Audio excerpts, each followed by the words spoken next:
America 47వ అధ్యక్షుడిగా బాధ్యతలు చేపట్టిన డొనాల్డ్ ట్రంప్ దూకుడు కంటిన్యూ అవుతోంది. ముఖ్యంగా యుఎస్ లో నివసిస్తున్న పలు దేశాలకు చెందిన అక్రమ వలసదారులపై కఠినంగా వ్యవహరిస్తున్నారు ట్రంప్.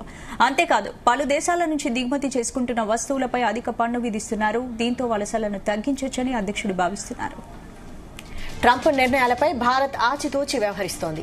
అమెరికాతో సుదీర్ఘకాలంగా కొనసాగుతూ వస్తోన్న దౌత్య, ఆర్థిక, వాణిజ్య సంబంధాలను మరింత బలోపేతం చేసుకోవడంపై దృష్టి సారించింది. వాటిపై ఎలాంటి దుష్ప్రభావం పడకుండా జాగ్రత్త పడుతోంది. ట్రంప్ పాలనకు సహకరించేలా నిర్ణయాలు తీసుకుంటోంది. ఇందులో భాగంగానే అమెరికాలో అక్రమంగా నివసిస్తున్న తమ పౌరులను తిరిగి ఇండియాకు రప్పించేందుకు భారత్ యోచిస్తున్నట్లు తెలుస్తోంది.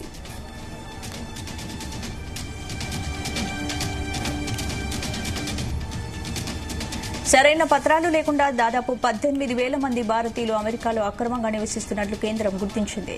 వాస్తవానికి ఆ సంఖ్య మరింత ఎక్కువగా కూడా ఉండొచ్చని అంచనా. తాజాగా కొత్త అధ్యక్షుడు ట్రంప్ తీసుకుంటున్న నిర్ణయాల నేపథ్యంలో వాళ్ళందరినీ వెనక్కి పిలిపించాలని కేంద్ర ప్రభుత్వం భావిస్తున్నట్లు సంబంధిత వర్గాలు తాజాగా వెల్లడించాయి. దీనికోసం ఓ సమగ్ర ప్రణాళికను రూపొందించబోతోందని పేర్కొన్నారు.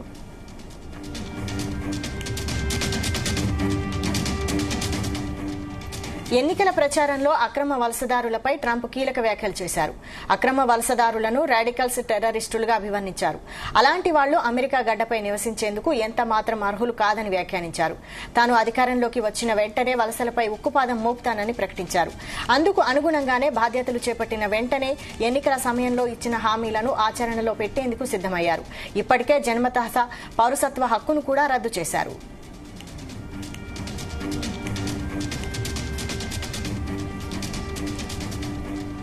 అమెరికా పౌరులకు పుట్టిన వారికే కాకుండా వలస వచ్చిన వారికి అమెరికా గడ్డపై పిల్లలు పుడితే ఆ చిన్నారులకు సహజంగా అమెరికా పౌరసత్వం లభిస్తుంది. 1868లో చేసిన 14వ రాజ్యాంగ సవరణ ప్రకారం అప్పటి నుంచి ఈ జన్మతః పౌరసత్వ విధానం కొనసాగుతుంది.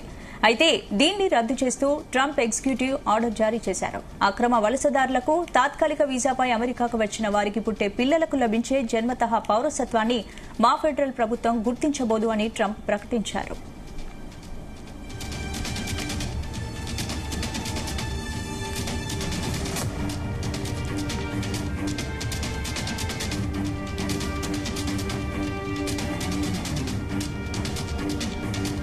ట్రంప్ నిర్ణయంతో లక్షలాది మంది భారతీయులపై తీవ్ర ప్రభావం చూపించనున్నట్లు నిపుణులు చెబుతున్నారు. ఇక ట్రంప్ చర్యల నేపథ్యంలో అప్రమత్తమైన భారత ప్రభుత్వం భారతీయులను తిరిగి వెనక్కి రప్పించడానికి ప్రయత్నాలు ముమ్మరం చేసింది.